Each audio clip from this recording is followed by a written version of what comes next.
Assalamualaikum warahmatullahi wabarakatuh. Saudaraku kaum muslimin dan muslimat, saudara sebangsa setanah air, dimanapun Anda ada dan berada.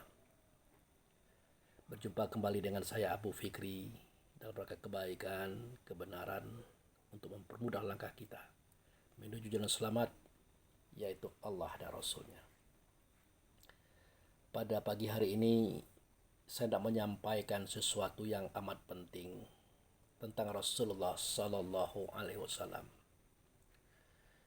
Beliau ini banyak kita lihat di YouTube, di beberapa pandangan orang-orang yang mungkin belum terlalu kenal dengan beliau, di mana mereka mengatakan bahwa Muhammad itu perlu dipertanyakan eksistensinya, keberadaan tentang dirinya sebagai Nabi dan Rasul Allah, sebagai panutan umat. Nah, jadi di antara mereka itu ada yang mengatakan bahwa Muhammad ini pembohong gitu. Jadi kitab Quran yang dia sampaikan kepada kita hari ini itu banyak hasil karya beliau, rekayasa pemikiran beliau. Buktinya banyak cerita-cerita pada kitab Quran ini justru ada pada manuskrip atau catatan lama, seperti yang ada di Yunani, yang ada di tempat-tempat lain, yang ada pada kisah-kisah orang-orang Nasrani, Yahudi, Majusi, bahkan ada pada kitab-kitab kuno. Nah, jadi banyak persamaan isi kitab Quran ini dengan kisah-kisah itu. Dan banyak pula pertentangan-pertentangan yang ada di dalamnya. Jadi kita jangan sampai tertipu. Sebenarnya Muhammad itu adalah orang yang cerdas, pandai membaca, pandai menulis. Hanya saja beliau mengatakan beliau itu umi, supaya informasi yang beliau sampaikan ini adalah merupakan sebuah kebenaran. Na'udzubillahi min zalik. Kita berlindung kepada Allah daripada pandangan mereka terhadap Rasulullah yang mulia seperti itu. Oleh karena itu, saya sebagai hamba Allah yang lemah, yang tidak punya daya, yang tidak berpengetahuan, hanya bermodal keinginan untuk menegakkan martabat beliau sebagai junjungan dan tujuan kita, sebagai ikutan kita kepada Allah. Saya merasa terpanggil untuk menyampaikan ini. Maka saya jelaskan bahwa Rasulullah itu beliau adalah wujud serta Allah. Ini berkali-kali saya sampaikan pada video saya. Kenapa sedemikian? Dalam kajian tasawuf, kita kenal bahwa ada 3 era. Mulai pada era la ilaha illallah. Tiada zat, tiada sifat, tiada nama, tiada perbuatan, kecuali Allah lah dianya. Jadi pada waktu itu kalau ada zat, ya, kalau ada rasa, itu pasti Allah. Kalau ada sifat, pasti Allah. Kalau ada nama, pasti Allah. Kalau ada perwujudan materi, benda, serta perbuatan, itu pasti Allah. Nah, ini era kesejatian. Oleh karena itu Allah ingin dikenal seperti apa yang dia katakan, kuntu khanzan mufiyah wa ahbabtu khalaqa khalqun wa bi ta'arafuni. Aku adalah bendahara tersembunyi.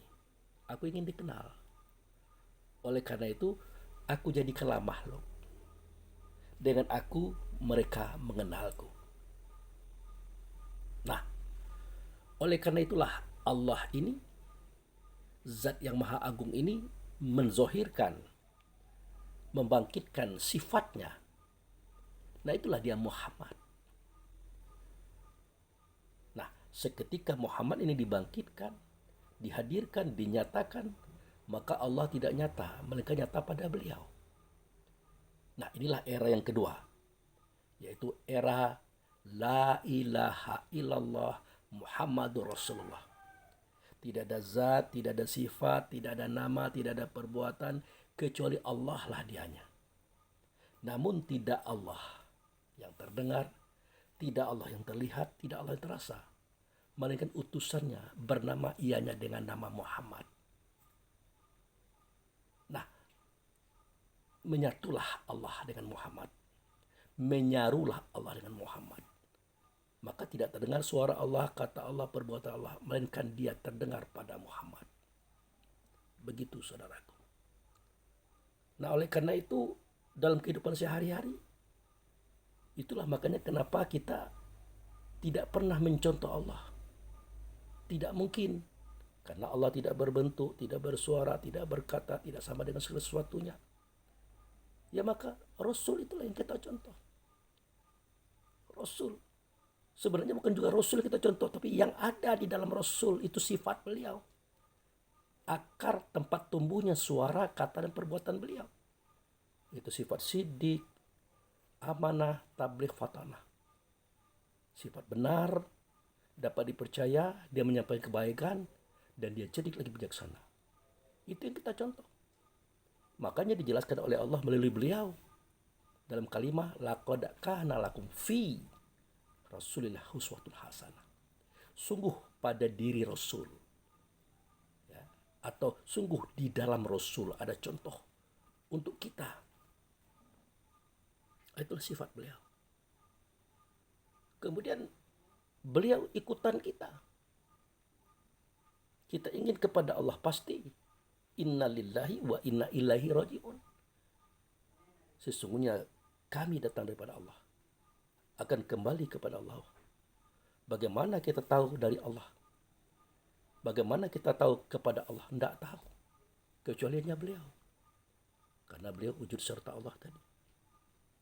Makanya dia berkata, Rasul ini berkata, in kuntum tuhibunallah fattabi'uni. Jika kamu mencintai Allah, ikutlah aku. Untuk apa? Yuhibbukumullah yaghfir lakum dzunubakum wallahu ghafurur rahim. Itu surah Ali Imran ayat 31. Supaya kamu dicintai oleh Allah, dikasih oleh Allah, dan diampuni dosa kamu kalau kamu ikut aku. Artinya kalau tidak ikut beliau, ya tidak ada diampuni dosa. Tidak ada dikasih sayangi. Sementara kita biasa-biasa saja dalam hidup. Merasa aman dalam beragama, berakidah. Tanpa kita sadari kita ikut Rasul atau tidak. Kalau kita ikut Rasul, tahu tidak kita mana itu Rasul? Bagaimana caranya? Ini persoalan besar, saudaraku. Persoalan besar.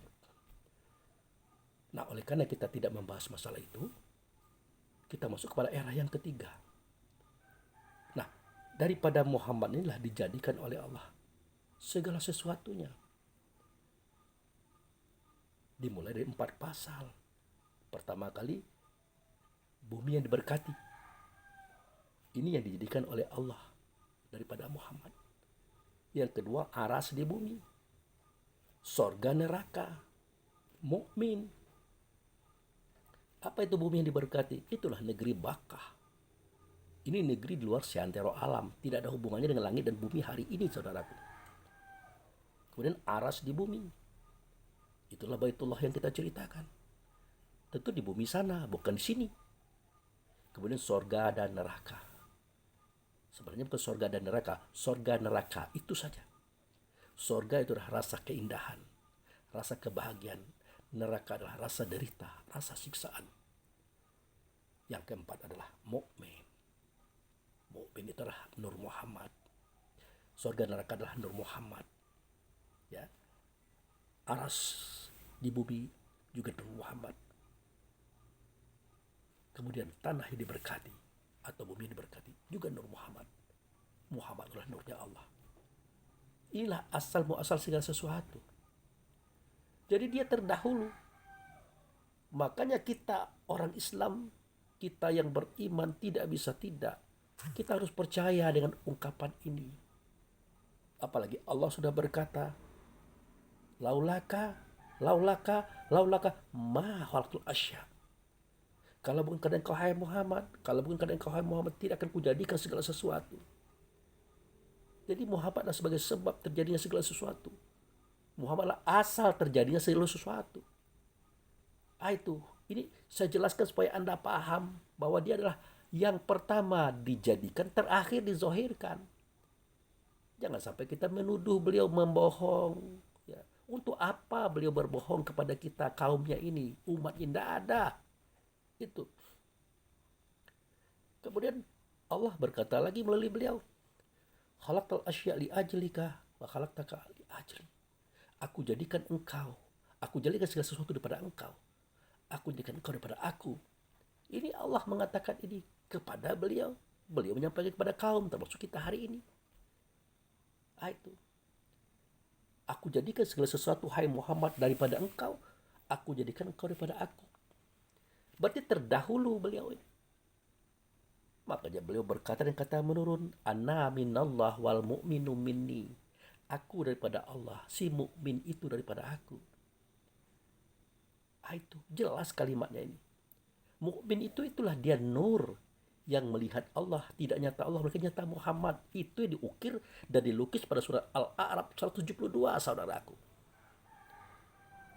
Dengarkan kalimatnya.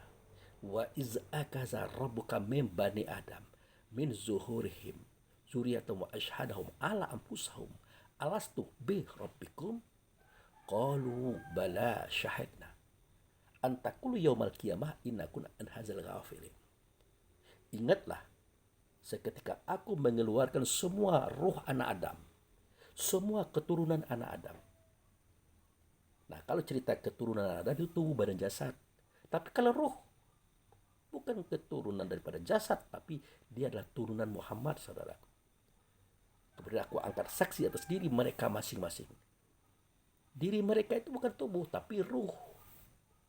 Ditanyakan kepada mereka, alastu bi rabbikum. Adakah tidak aku ini dengan Tuhan kamu? Adakah tidak aku ini dengan Tuhan? Kalau Allah itu Tuhan, aku dengan Tuhan. Aku wujud serta Tuhan, aku bersama Tuhan. Maka menjawablah semua ruh tadi. Bala syahidna. Benar engkau dengan Tuhan kami dan kami menyaksikan.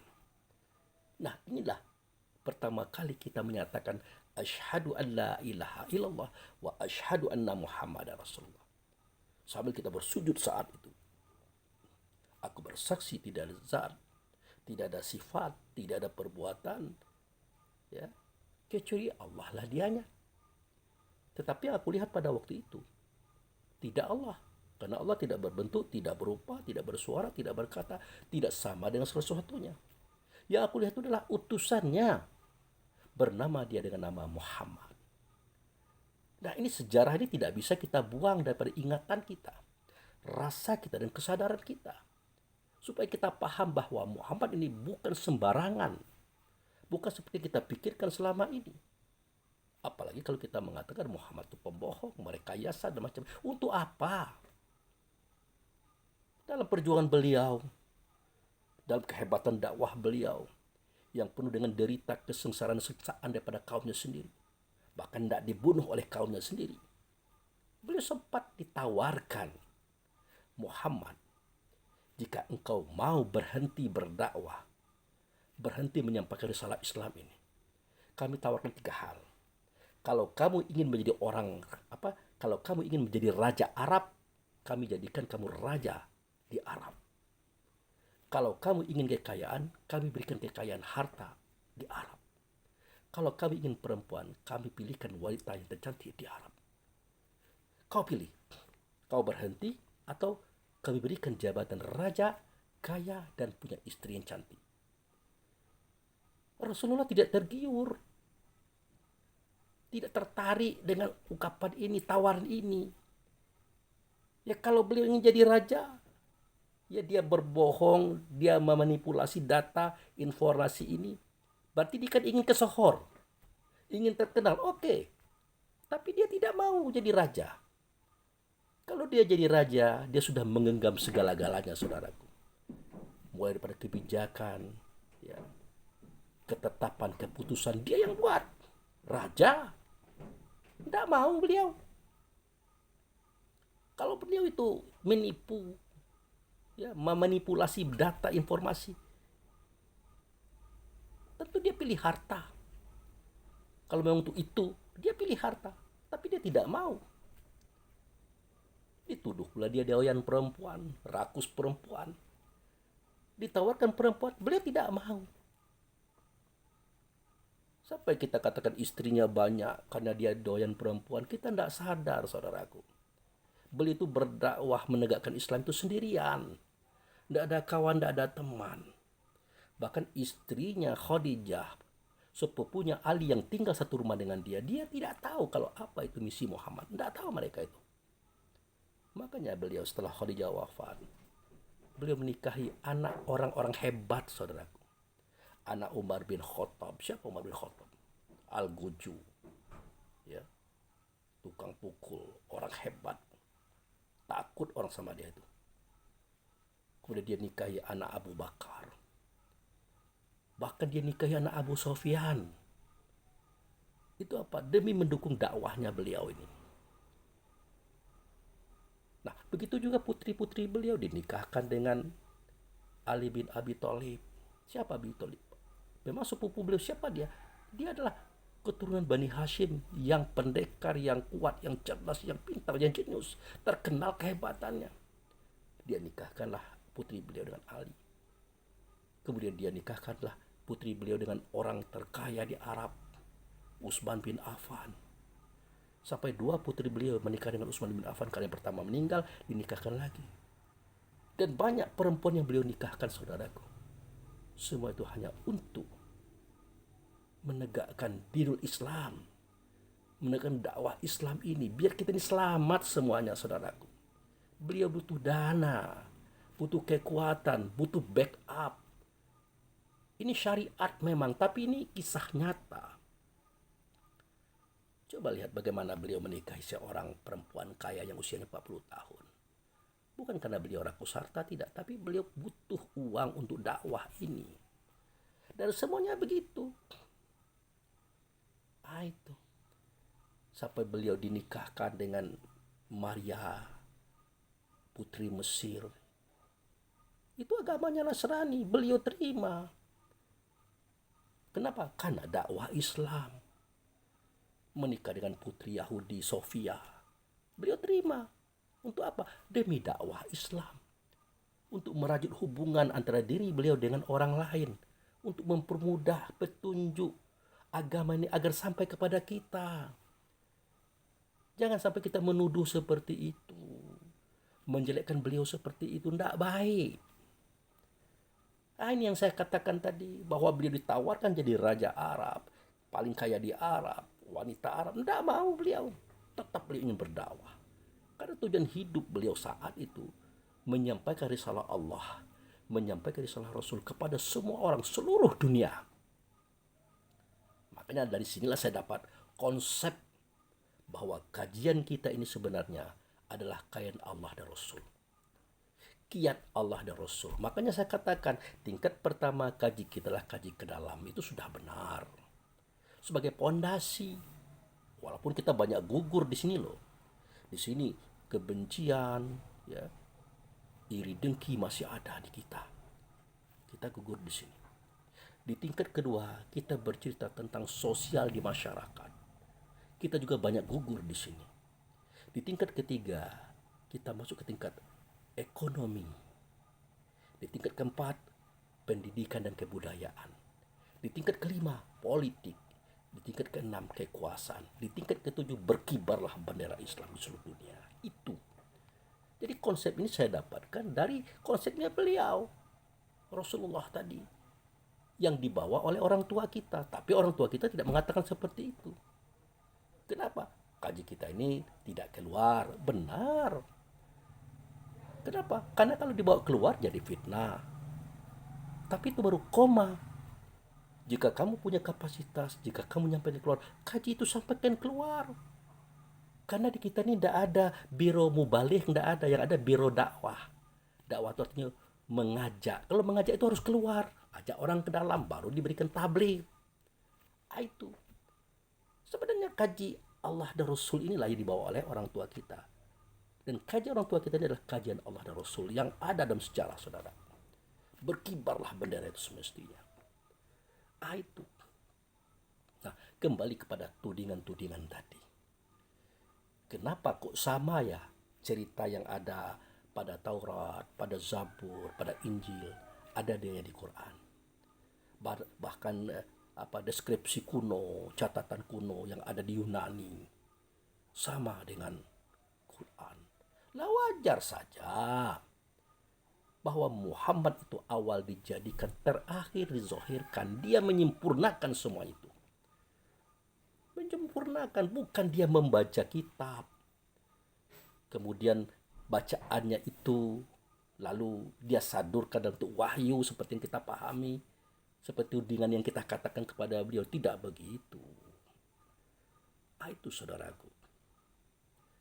Nah, untuk itu coba kita perhatikan kitab Quran, ya, yaitu surat Al-Ankabut ayat 48. Ya, kita baca keterangan yang ada pada surat Al-Ankabut, surat nomor 29 ayat 48.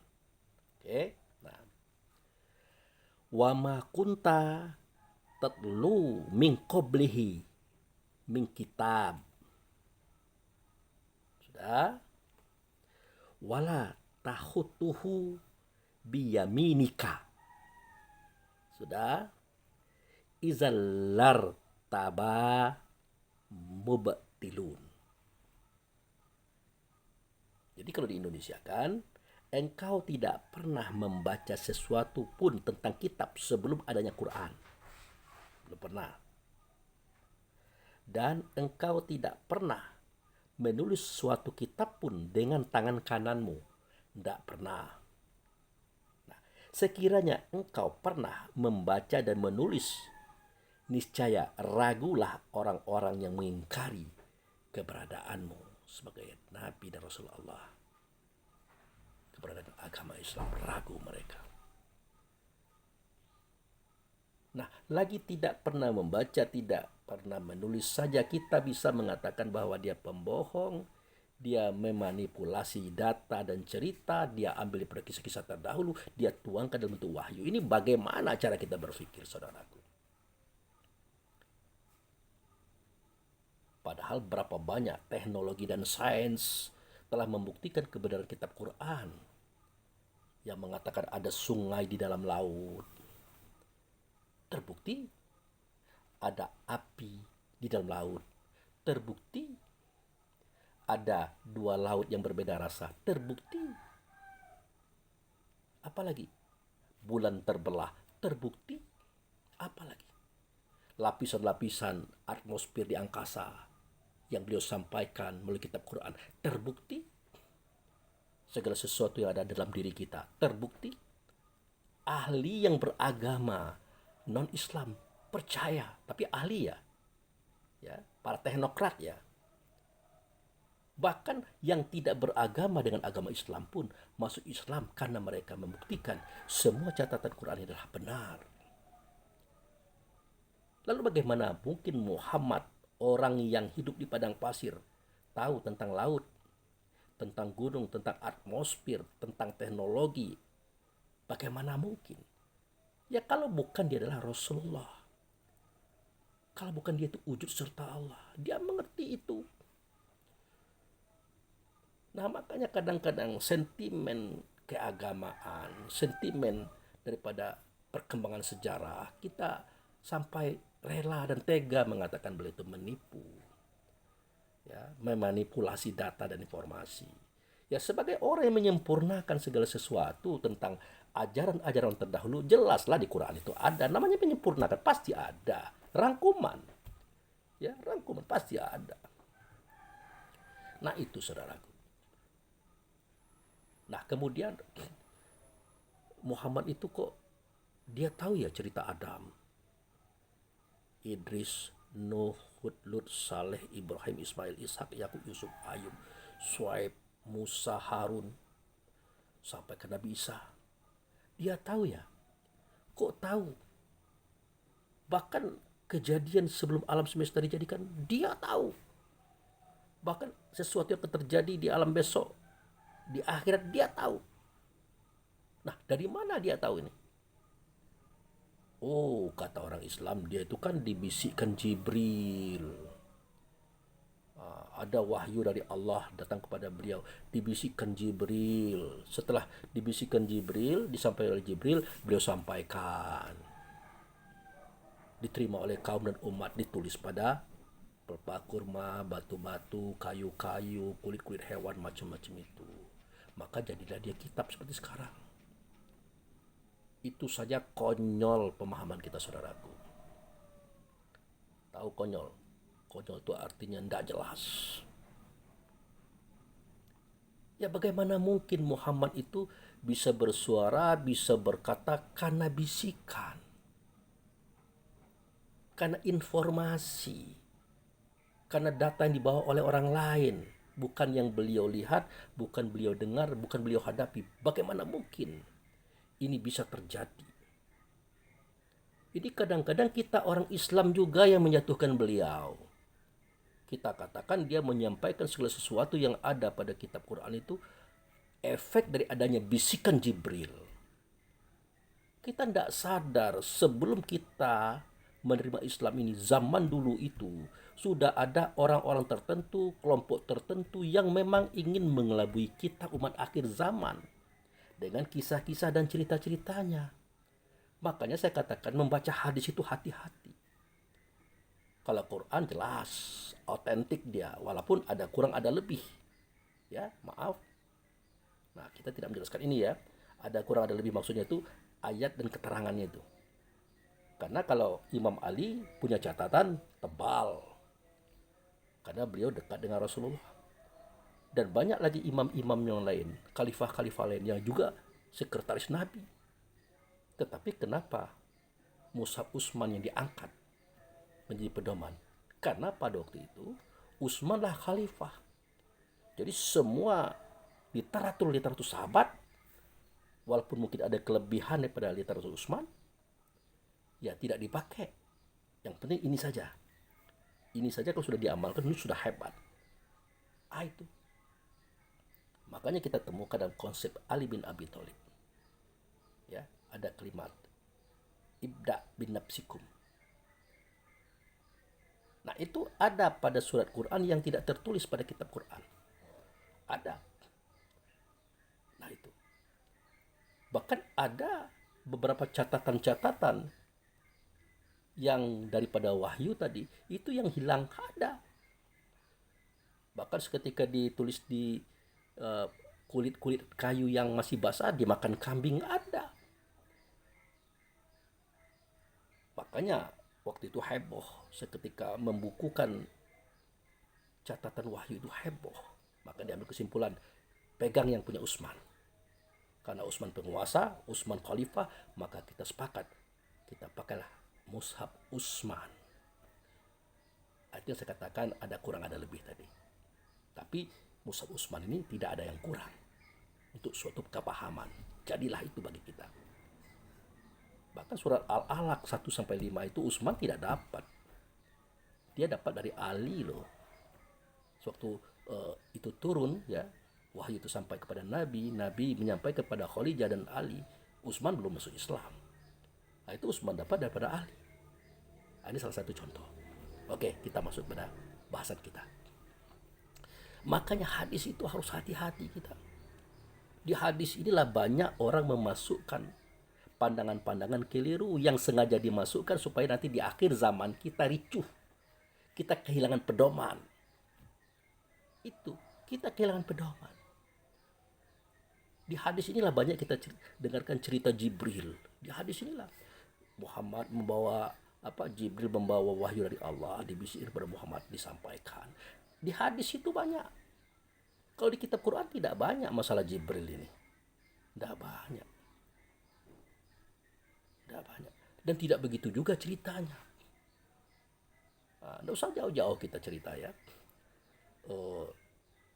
Kita katakan begini. Ada hadis yang mengatakan kita ini boleh beristri 2, 3, 4. Istilah poligami boleh. Nah, ini kita rujukkan kepada Rasulullah yang beristri banyak. Yang semua itu berdasarkan untuk jalan dakwah. Ya. Kemudian ada ayat yang berbunyi surat An-Nisa itu boleh beristri 2, 3, 4. Tapi kalau tidak adil, jika tidak adil, jadilah satu saja. Jelas di ayat itu. Pada ayat 129 surat An-Nisa itu juga mengatakan kalian tidak akan mungkin bisa adil walaupun kalian ingin adil. Oleh karena itu jangan kalian mengabaikan satu perempuan oleh karena perempuan ini. Di bawah ayat mudah-mudahan Allah memaafkan, mengampuni kalian. Itu kalau di kitab Quran. Tapi kalau di dalam hadis, wah itu macam-macam isinya itu. Sorgalah bagi perempuan-perempuan yang mau dimadu, yang mau dipoligami. Ya, akhirnya mereka merasa itu memang benar ajaran Islam. Padahal itu sorga lakinya, bukan sorga istrinya. Bebas dia. Kenapa? Islam ini menjaga perasaan, saudaraku. Bagaimana perasaan kita laki-laki seketika istri kita berpacaran? Telepon-teleponan dengan laki-laki tidak enak. Begitu juga istri kita. Bagaimana kalau kita dilihatnya berpacaran, telepon-telepon dengan perempuan lain? Apalagi beristri 2, 3, dan 4. Itu harus kita pikirkan. Wah begini Pak Bu Fikri, kalau perempuan itu, istri kita itu tidak mampu lagi melayani kita karena sakit-sakitan, boleh kita beristri lagi. Anda bisa bayangkan perasaan beliau istri tadi. Setelah dia tidak cantik lagi, sudah berada di atas kursi roda, sudah sakit-sakitan. Kita pamit sama dia untuk meninggalkan dia, kita pergi dengan perempuan lain. Bagaimana perasaan kita? Untuk tahu ya dibalik lah. Kita gagah, ganteng, uang banyak. Wah dia mendekat dengan kita. Dia bersuami dengan kita. Sekitar kita lumpuh, tidak punya kekuatan lagi, uang tidak ada, berada di kursi roda, dia pamitan. Bang maaf bang ya, aku tidak mengadakan cerai talak hulu kepada engkau. Aku ceraikan engkau. Aku ingin menikah dengan laki-laki ini. Bagaimana perasaan kita? Enak. Ya kalau tidak enak jangan dibuatlah dengan istri lah. Jangan begitu. Jadi rasa itu dimainkan lah. Tapi cerita itu banyak di hadis saudaraku. Itu. Belum lagi kisah-kisah yang lain. Rasulullah itu mengharamkan kita mencat rambut, mencat jenggot dengan warna hitam. Tapi kalau merah, kuning, hijau boleh. Itu di hadis ada itu. Padahal esensi mencat, menyemer itu sama, mau warna apa saja sama. Justru kenapa kita mengembalikan kepada warna aslinya dulu hitam? Itu tidak boleh, tapi merah, kuning, hijau boleh. Kenapa? Ini sebuah permainan yang lucu gitu nah. Jadi kita dimainkan orang. Sampai lagi mengatakan panjangkan jenggot. Nanti bidadari itu bergantung sama kita. Padahal bidadari itu adalah pasangan hidup dalam kajian syariat ya. Pasangan hidup. Ya kita uji coba dulu. Kalau memang bidadari itu bergantung di jenggot kita, panggil istri kita. Coba kamu bergantung di sini deh. Bergantung. Baru satu orang saja, tanggal rahang ini saudaraku. Jadi banyak sekali cerita hadis itu. Bukan kita menyalahkan ya. Bukan kita mengatakan itu tidak baik. Perlu ditinjau kembali. Nah, kita tidak boleh menyalahkan informasi. Apalagi itu informasi tentang dasar agama. Tidak boleh. Tapi perlu ditinjau kembali. Karena ini bakal kita amalkan. Nah itu saudaraku. Nah jadi kembali kepada cerita Rasulullah tadi. Ya bagaimana mungkin beliau itu kok tahu? Oh itu Jibril. Cepat sekali kita mengatakan Jibril. Padahal diajarkan dalam ajaran Islam. Apa ajarannya? Pertama, wala takfu ma laisa laka bi ilmu. Inna sam'a wal absar wal afidah qalilan ma tashkurun. Artinya, janganlah kamu itu memperkatakan kata yang bukan ilmumu. Kamu mendengarlah tidak, melihatlah tidak, berada pada posisi kejadian tidaklah bercerita pula kamu. Nah ini Rasulullah mengajarkan kepada kaum, kepada kita. Jangan begitu, kata beliau. Sesungguhnya pendengaranmu, penglihatanmu, hatimu akan ditanya oleh Allah kapan? Besok, bukan hari ini. Orang akan tanyakan kepada kita. Sebenarnya Allah yang bertanya melalui orang. Bisa tidak kita menjawab? Bisa tidak kita bertanggung jawab terhadap apa yang kita suarakan, kita katakan? Beliau mengatakan jangan. Baru dapat bisikan, omongan dari orang-orang, kita lah ngomong. Jangan. Itu. Kemudian pada surat Al-Hujurat kita akan dengar juga. Iza ja'a fasiqobina ba'a fatabayan. Jika datang orang fasik kepada kamu membawa berita, kamu cek dulu, kamu teliti dulu. Takutnya nanti kamu mengiyakan, kamu memponis, menjektis, menghukum orang, sedangkan kamu tidak tahu persoalan itu. Dan banyak lagi ayat-ayat lain. Pada surah As-Saff juga kita dengarkan kalimat yang mengatakan seperti itu. Ya ayyuhallazina amanu lima taqulu ma la taf'alun kaburatan maqtan indallahi an taqulu ma la taf'alun. Jelas. Hai orang beriman, mengapa kamu mengatakan kata yang bukan pengalaman kamu? Besar benci Allah kepada kamu memperkatakan kata yang bukan pengalaman kamu. Begitu. Ini Rasulullah ini mengatakan kepada kita. Kenapa sih kamu memperkatakan kata yang bukan pengalamanmu? Baru dapat bisik-bisik, info-info dari orang, tanpa penelitian, kamu sudah ngomong. Jangan begitu. Besar benci Allah kepada kamu karena kamu berkatakan itu. Artinya Rasulullah itu tidak begitu, saudaraku. Tidak dia dapat informasi itu dari Jibril, tidak. Bahwa dia itu adalah awal dijadikan, terakhir dizahirkan. Pasti dia tahu kisah awal dan akhir, zahir dan batin. Dia tahu. Itu yang dia ceritakan kepada kita bertahap-tahap. Itu. Bahkan data dan info yang ada pada kitab Quran itu, yang dia suarakan, dia katakan, sesungguhnya itulah pengalaman beliau. Yang disebutkan, innahu la qaulu rasulun karim itu. Sesungguhnya kitab Quran itu, informasi daripada Quran itu perkataan beliau yang mulia sebagai Rasul Allah. Gitu, saudaraku. Nah, artinya kita juga yang menjadikan beliau itu terhina dan dihina orang. Wah, Muhammad tuh dapat bisikan Jibril, dia ngomong. Dapat bisikan Jibril, dia ngomong. Tanpa teliti, tanpa memperhatikan, tanpa mempelajari, dia ngomong. Kita juga yang menghinakan. Makanya kalau kita beragama ini dengan akal fikir. Jangan tampung-tampung saja. Kitab Quran saja perlu kita cek kembali kebenarannya berdasarkan akal fikir kita. Hadis juga begitu, apalagi cerita orang ke orang, walaupun dia ahli tafsir dunia, saudaraku. Walaupun dia ahli tafsir dunia. Nah, ini pengalaman saya. Waktu berdialog dengan saudara saya, saudara kita ya, MUI Kota Bengkulu. Ketika saya tanyakan, sewaktu Allah dan Rasul berkata, zalikal kitab la raiba fihi hudal muttaqin.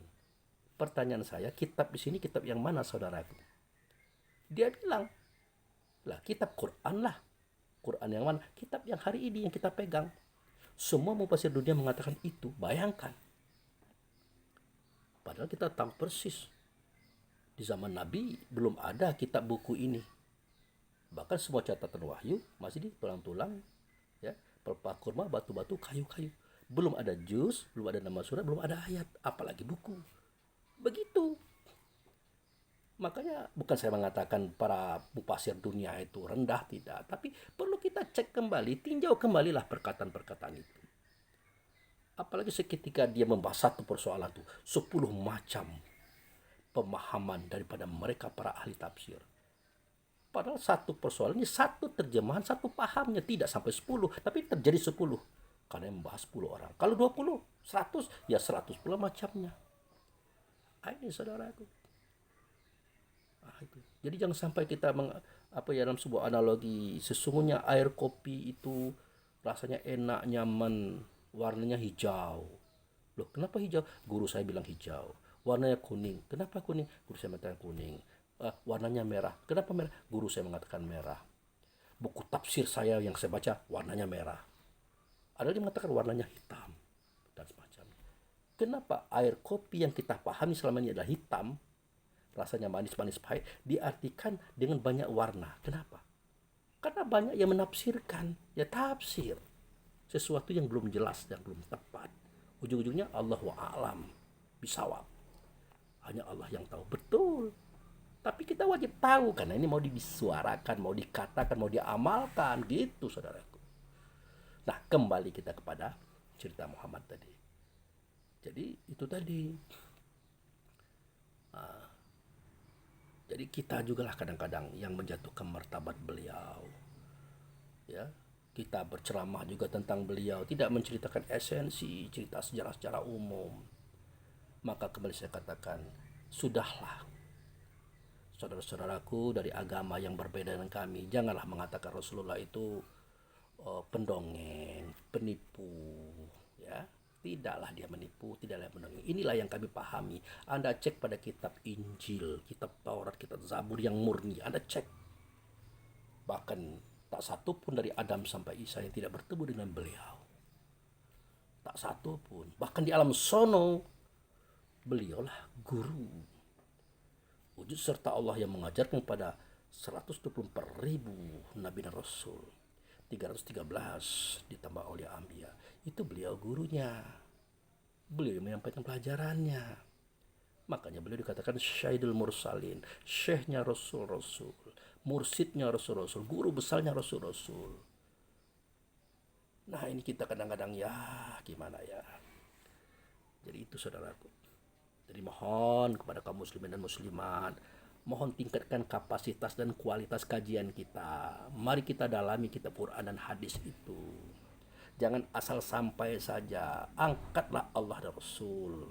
Angkat martabat Islam. Memang dia tinggi. Nah, jadi ada kalimat angkatlah tadi karena dia rendah dalam pandangan manusia.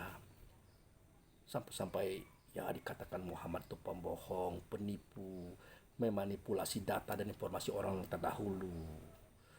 Nah, itu kok sama ya Quran ini dengan manuskripnya mereka? Ya wajarlah sama, kan itu adalah rangkuman, penyempurna. Kan tidak ada lagi kitab setelah Nabi Muhammad. Kan jelas tuh.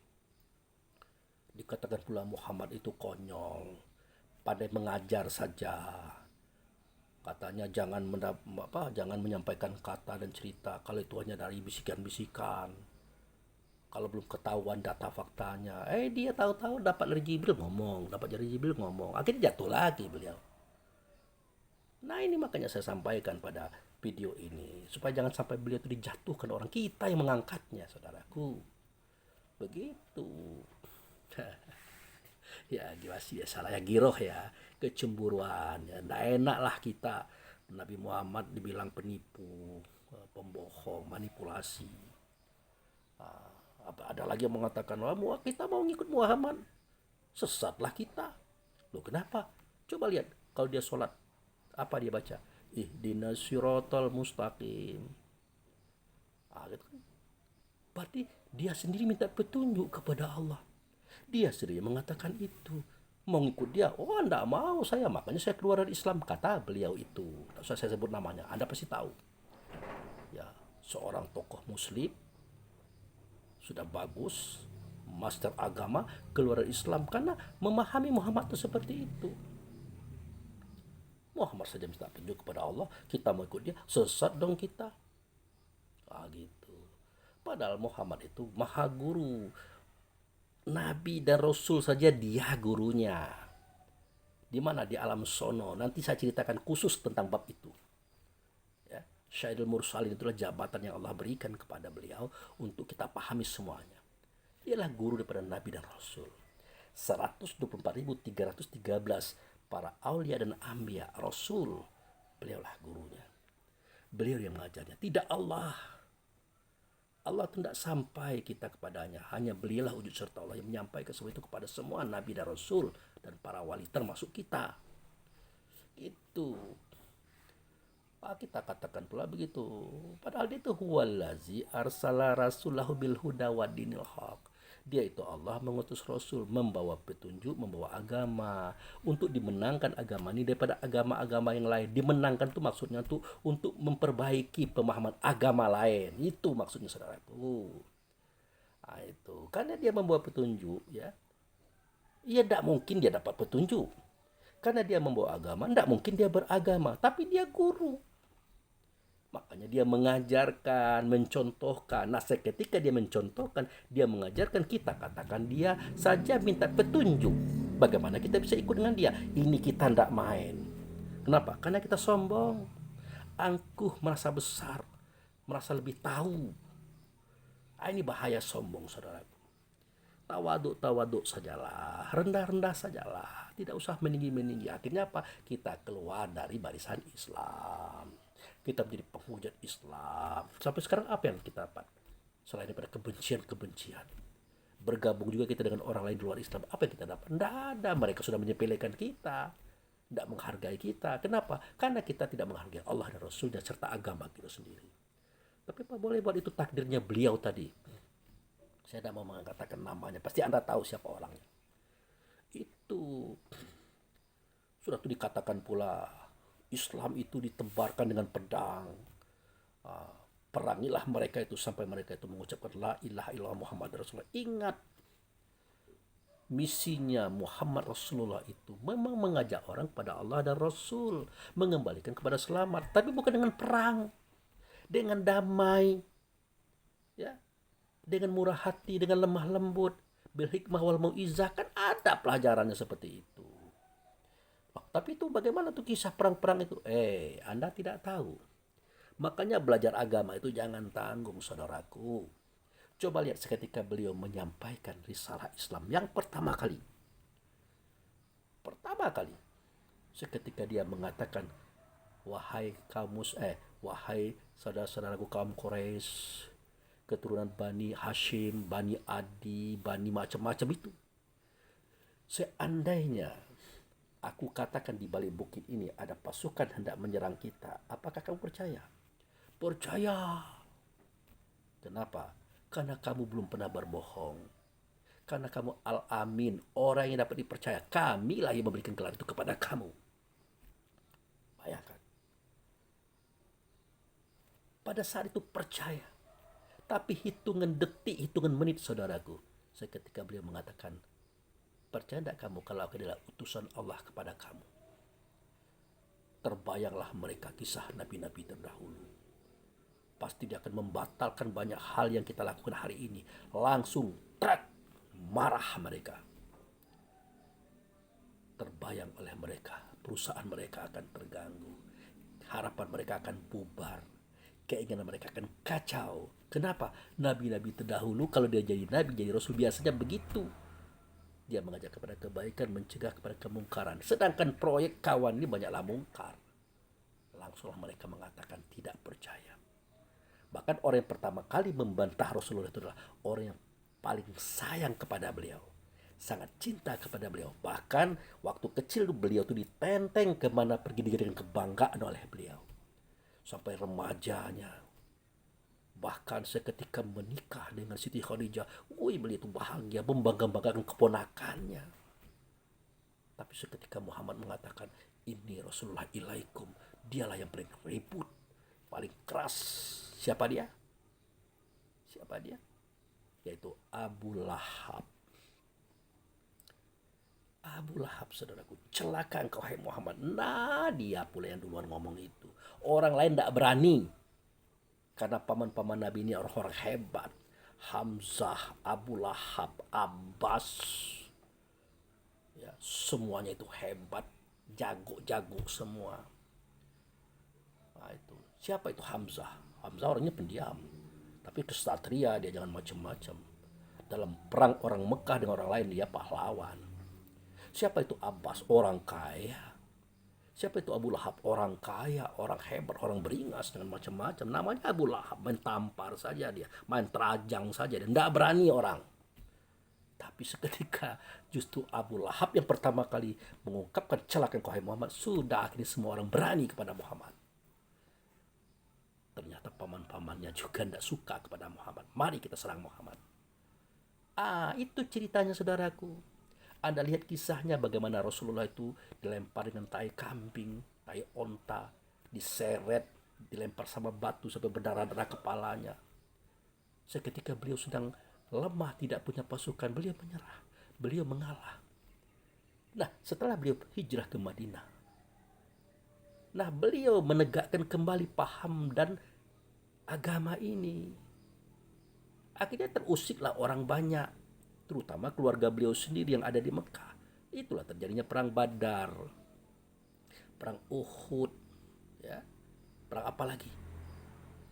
Itulah yang terjadi pada perang-perang yang lain, perang Kandak, ya, perang-perang Yarmuk, macam-macam itu. Bukan beliau menegakkan Islam dengan pedang, tidak, tapi beliau ingin membebaskan orang dari kesesatan pemikiran, kesesatan perasaan, kesesatan perbuatan yang menjajah orang lain.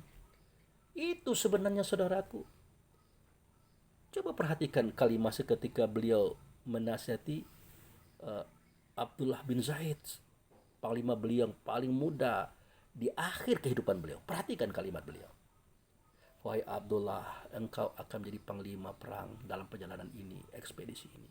Ingat ya, kalau kamu masuk negeri musuh, kamu jangan membunuh orang yang sudah menyerah. Jangan membunuh orang tua, membunuh perempuan, membunuh anak-anak. Jangan menghancurkan biara-biara, rumah-rumah, tempat-tempat penting di masyarakat. Jangan. Perhatikan nasihat ini. Itu dalam perang loh. Apalagi tidak dalam perang. Ngapain beliau ribut? Bawa pedang, mengajak orang masuk Islam. Islam ya, kalau tidak saya pengen. Tidak kayak gitu. Tapi kita kadang-kadang seketika orang yang benci dengan Islam, orang yang sentimen dengan Muhammad berkata, kita tidak berpikir. Akhirnya kita ceritakan pula. Kebenaran kapasitas kita di masyarakat tinggi. Orang percaya. Oh, Islam disebarkan dengan pedang. Tidak. Sampai-sampai ada yang mengatakan, wah Nabi Isa itu waktu dia berdakwah tidak pernah jangan pedang, pisau jadi tidak pernah bawa. Ya wajar saja. Apa beda dengan Muhammad? Sewaktu awal pertama kali dia berdakwah, ada Muhammad bawa pedang. Ada Muhammad bawa pisau. Tidak ada, sama saja. Dalam situasi yang memang tidak dalam kondisi perang. Isa itu kalau sampai targetnya pada posisi perang, pakai pisau dia, pakai pedang dia, pakai tameng dia, bahkan dia pakai baju besi dia. Tapi kan tidak sampai ke situ targetnya dia. Di usia 33 tahun dia diangkat kembali kepada Tuhan. Nah, Rasul ini berhadapan dengan kisah peperangan. Ya kita saja di musim perang, tidak mungkin kita tidak bawa senjata, saudara. Bawa senjata lah. Bukan berarti kita mau membunuh orang, setidak-tidaknya kita menjaga diri kita dengan senjata tadi. Kalau ada ancaman kan begitu. Jadi banding-banding Isa jangankan pedang, pisau saja tidak ada dia bawa. Ya di eranya dia tidak dalam kondisi perang. Rasulullah juga begitu. Di eranya beliau jangankan pedang, pisau saja dia tidak bawa. Dia hanya membawa budi pekerti yang baik, kelemah lembut dan bahasa yang baik. Itulah akhlaknya beliau. Diakui oleh orang, musuh dan lawan mengakui dia. Nah itu saudaraku, maaf jika saya sedikit tegang, jika sedikit agak seperti emosi tadi, tidak. Saya menyampaikan keprihatinan saja. Jika seorang Islam, sekelompok Islam mengatakan Muhammad itu pembohong, memanipulasi data, membuat-buat cerita, jangan sampai seperti itu saudaraku. Ya, itulah suara-suara orang di luar Islam. Yang mereka yang tidak suka dengan Muhammad dan Islam. Tapi banyak juga orang di luar Islam itu yang senang dengan Muhammad, senang dengan Islam, banyak. Ya jangan sekarang, zaman dulu sudah ada. Orang Nasrani senang dengan Islam ada, orang Yahudi senang dengan Islam ada. Bahkan mereka menunggu kedatangan Muhammad, kelahiran Muhammad ada, saudaraku. Justru data bahwa Muhammad ini menjadi Nabi dan Rasul, Mesias terakhir, justru orang Yahudi, orang Nasrani yang mengatakan pertama kali. Tapi kalau Yahudi itu datanya di hadis jarang, yang ada cuma orang Nasrani itu ada. Seketika beliau masih kecil kan, Bukhairah ini yang membukakan rahasia. Rahasia apa? Bahwa ini kan bakal jadi Nabi, jadi Rasul, Mesias, juru selamat terakhir di akhir zaman. Bukhairah yang menyampaikan itu kepada siapa? Abu Thalib. Ya, Abu Thalib menyaksikan kisah itu mulai dari pohon merunduk melindungi Muhammad, awan berjalan melindungi Muhammad, khataman nabiyyin yang ada di belakang punggung beliau. Itu dari Bukhairah lah Abu Thalib itu tahu. Seketika beliau tidak membawa Muhammad berdagang ke luar negeri. Sebegitu yakinnya Abu Thalib dengan Muhammad. Gitu. Kemudian ketika beliau mendapat wahyu, Nasrani juga yang mengatakan, nah ya, Warakah bin Nawfal itu, "Oi, kalau begitu wahai ponakan Khadijah, suamimu ini akan menjadi Mesias, juru selamat terakhir. Inilah ditunggu-tunggu oleh orang banyak. Yahudi, Nasrani, semua orang alam semesta menunggu beliau itu, wahai ponakanku. Seandainya aku masih hidup seketika dia diusir, dikejar dan tidak dibunuh oleh keluarganya, maka akulah orang yang pertama kali membela beliau." Bayangkan saudaraku, itu Nasrani loh. Itu. Dan Abu Thalib melihat kisah itu dan dia tahu kisah itu. Tiba-tiba Abu Thalib dikatakan kafir, masuk neraka yang paling atas, dipanaskan kakinya, menggelegar otaknya. Kenapa? Karena dia hanya mengakui Allah tapi tidak mengakui Muhammad. Kemana akal kita? Sebegitu hebatnya Abu Thalib berperang. Ya, berperan melindungi, menjaga Muhammad dengan Islamnya. Kenapa? Karena data-data beliau dari kecil sampai beliau dewasa sehingga jadi nabi, Abu Thalib itu tahu. Jangankan Abu Thalib yang cerdas, yang bijaksana, pemuka masyarakat Mekah pada saat itu, kita yang bodoh ini saja, kalau melihat kisah tentang apa yang diceritakan oleh Bukhairah tadi, tidak mungkin kita tidak percaya bahwa Muhammad ini Nabi dan Rasul. Tidak mungkin tidak percaya. Apalagi Abu Thalib. Seketika disampaikan oleh Warakah bin Nawfal, wah ini akan menjadi Nabi akhir zaman, Mesias akhir zaman, juru selamat akhir zaman. Cocok dengan kata Bukhairah ini. Abu Thalib tahu, tidak yakin juga dia. Tidak mungkin saudaraku. Kita yang bodoh saja percaya. Nanti kamu akan melihat, wahai ponakan Khadijah, dia akan diusir, dikejar-kejar oleh keluarganya, bahkan akan diperangi, akan dibunuh oleh keluarganya. Sampai Khadijah mengatakan, apa benar begitu paman? Iya, lihat nanti. Ini kata-kata Warakah ini direkam oleh Abu Thalib. Dipahami, ternyata terbukti semuanya. Abu Thalib menjadi saksi bagaimana Muhammad diserang oleh Abu Lahab pertama kali. Diserang oleh Abu Jahal dalam perang. Nah itu. Jadi begitu saudaraku. Jadi sudahlah ya. Jadi kita jangan sampai meninggalkan akal fikir kita tentang sejarah Nabi Muhammad. Mari kita angkat Allah dan Rasul dalam kisah. Mari kita angkat marwahnya Islam. Islam ini tidak hebat karena kita juga. Islam ini akan hebat karena kita juga. Kita yang mana? Kita yang berjuang untuk mengangkat keberadaan Islam itu sendiri dalam kapasitas yang sangat baik dan terbaik. Demikian, terima kasih. Wabillahi taufiq wal hidayah. Assalamualaikum warahmatullahi